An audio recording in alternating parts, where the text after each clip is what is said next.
Hi guys, welcome to day 2. Hi to everybody who's joining.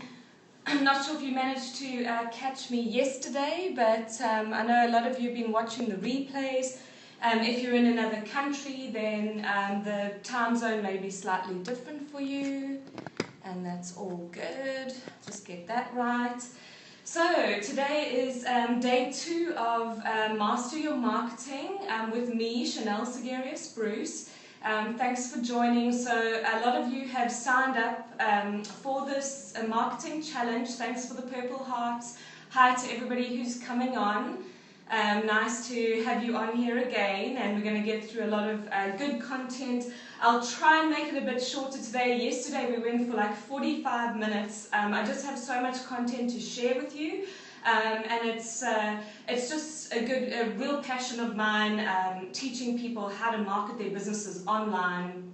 And I want you to be able to have success with your business the same way that I do, the way that I'm able to work from home, the way that I'm able to spend every afternoon with my daughter, pick her up from school. And this was one of the main reasons why I wanted to have my own business again. So I had my own business for 8 years. I then moved to the Turks and Caicos Islands after living in the UK for 12 years. And I joined a studio there and worked there for about 2.5 years, and then moved back to South Africa a year ago almost now. And it's just that time freedom that we can have as business owners that I just love, and it's super, super important to me. And so that's why I love to help other businesswomen to have the same kind of thing. So if you could put in the comments sort of what business you're in and your name, that would be great. I'd love to know what industry you're in so I know who I'm talking to. I have a lot of creatives like wedding photographers, portrait photographers, people in the travel industry, people in the property industry who I work with as a social media manager. So it'd just be interesting for me to find out.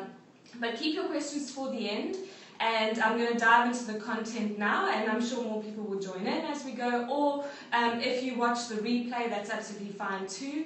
If you want to join my Facebook group, it's called Build Your Brand Online. It's for women entrepreneurs. You just do a search on Facebook for Build Your Brand Online, and I'll approve your request. And I'm going to put all of these recorded videos into my Facebook group, so I'm repurposing the content, and that is actually the title of today's teaching, is repurposing your content.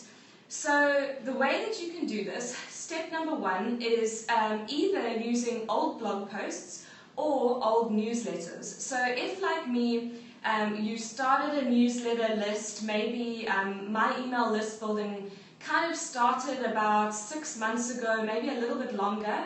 And right at the beginning, I had so much great content that I was writing for my newsletters. Like, I was so inspired. I was writing this amazing stuff for my newsletters. And to be honest, at the beginning, not that many people have read that stuff because my list wasn't that big at the time. So what I've been doing is I've been getting all my old newsletters and sending those to my assistant. So you could either do this yourself, hire a social media manager, or you could have your assistant or somebody like that do this for you. So taking all the newsletter content, thanks for all the hearts, I do appreciate it. So take your old newsletter content, right, and split it up. Now imagine that you could have maybe 3 Facebook posts out of that content. You could have tweets out of that content. You can use some of the content on Instagram. So it's about taking old content so that it's not overwhelming, so that you're not spending hours and hours trying to think of new content for each of the social media platforms and not knowing what to write. Hi to everybody who's joining. So taking those old newsletters and making them into Facebook posts. And I do recommend having an image with your Facebook post. They tend to get more engagement than if you just put text. And we all know that your Facebook pages, it's difficult to get the reach that we used to get, but I think having stuff on there that's really valuable content is good. So when it comes to now, so that's a good way of using old content and repurposing it and using it now. So you've got something to start with, and then you get a feeling of kind of how to do that. So then what I do with my monthly social media clients is we base the social media around the blog posts. So you'd have a blog post that goes out on a Monday, and my clients usually write that. Otherwise, they would give me like a Q&A from a bride and groom, and then I write from that, or a topic. So topics could be things like, and this is coming to like what to say, what to write about. And when I work with a lot of wedding photographers, it tends to be they want to blog about their weddings and engagement shoots and nothing else. But I think it'd be really good to actually write down, so I hope you've got a little notebook and pen, write down a list of topics that you could write about. Something that you wish your clients had known. You're like, well, you know, when you've been in the industry for a long time, you know so much about it, but you wish your clients knew. So no matter what industry you're in, you can do this. Imagine kind of what you wish your clients had known before, or tips, or things like why they have an engagement shoot, the best way to have family groups that run smoothly, whatever it may be. So I talk about the wedding industry because that's where I came from, but I do work with people in the travel industry as well, property industry.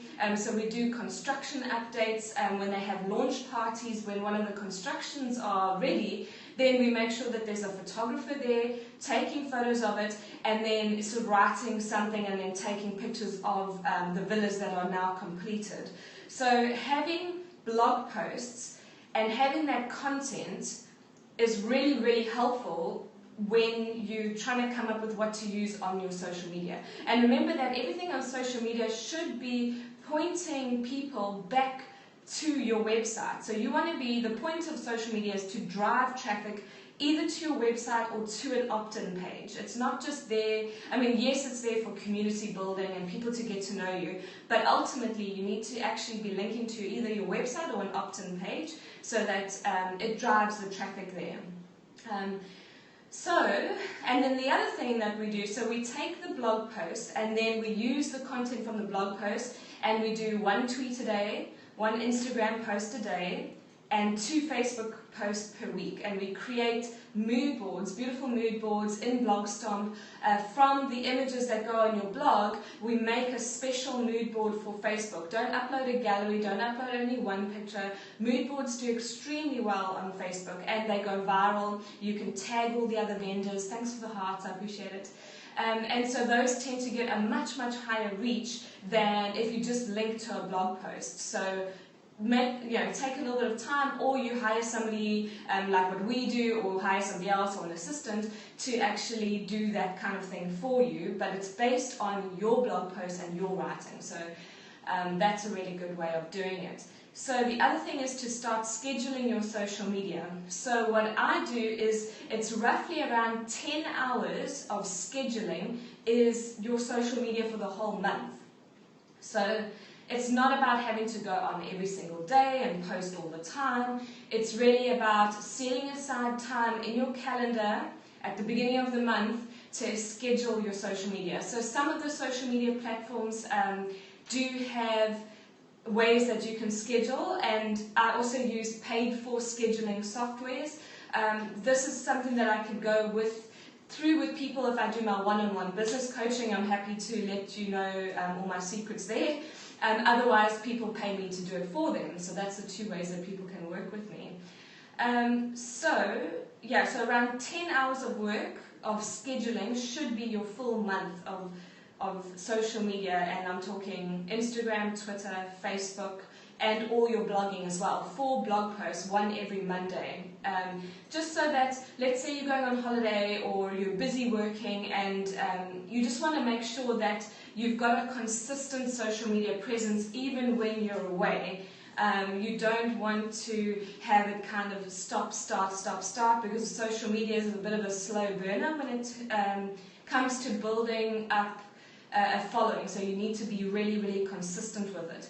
Even with like Periscope, if you're going to try Periscope, what they say is you need to scope every single day for 3 weeks to actually start building a bit of a following.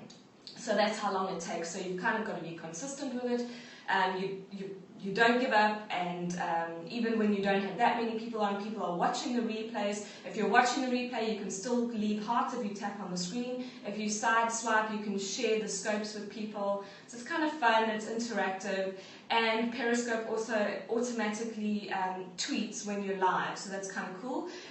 Periscope also has a little button that you can put on your blog, and it's like a blue Periscope button, and then when you're live it turns onto red and it says that you're live. So if somebody goes onto your website, they can actually see that. So that's quite new and it's quite cool as well. So the Periscope videos, you can also repurpose that. So you can set Periscope to automatically save your videos. They save it to your iPhone or whatever phone you have, Android. It saves it into the photos folder, and then you can upload them to YouTube, you can put them on Facebook, you can use them in your newsletters. The other thing that you could do is to get somebody to type out, transcribe what you've written, and then turn that into a PDF, and that could be like a free giveaway. Like for instance, what I've been talking about here, there's so much great content. Somebody could write out everything for me, type it out, and then that could be turned into newsletters, blog posts, Facebook posts. And so it means that me as the main business owner, I only have a certain amount of time in a day and in a week. And because I have a little girl, I want to pick her up from school at 2 o'clock every day. I don't want to be working till midnight. I don't want to be working on weekends if I can help it. Obviously I do, like if I have something going on, a special project, I don't mind doing that, but for the most part, I remember being a wedding photographer and in my first few years of business getting really burnt out because I was shooting every weekend, I was editing during the week, and then I was trying to blog and get my stuff published and everything at night, and I was working till midnight and I was getting burnt out, and then that way I didn't want to do that work anymore. So it's really important to protect ourselves from that as business owners, and just to make sure that that doesn't happen. And the way that you can protect yourself from that is to start delegating and start outsourcing certain things and getting support in your business, because you are not the only one who can do those things, and you shouldn't be, even if you know how to do it and you're really good at it. Those can be the hardest things to outsource. So the things that are easy to outsource for me are accounting and bookkeeping and things that I really don't like, housekeeping. But when it comes to like creating my blog post, I was like, you know, same as the people, my clients, it's always difficult to like hand that over, and they're like, well, no one else is going to be able to do the blog post the way that I could do it. And so it's this sort of letting go of some of it as well. So yeah, let's see. I've just got a few notes here. I'm looking down, that's why I'm looking down.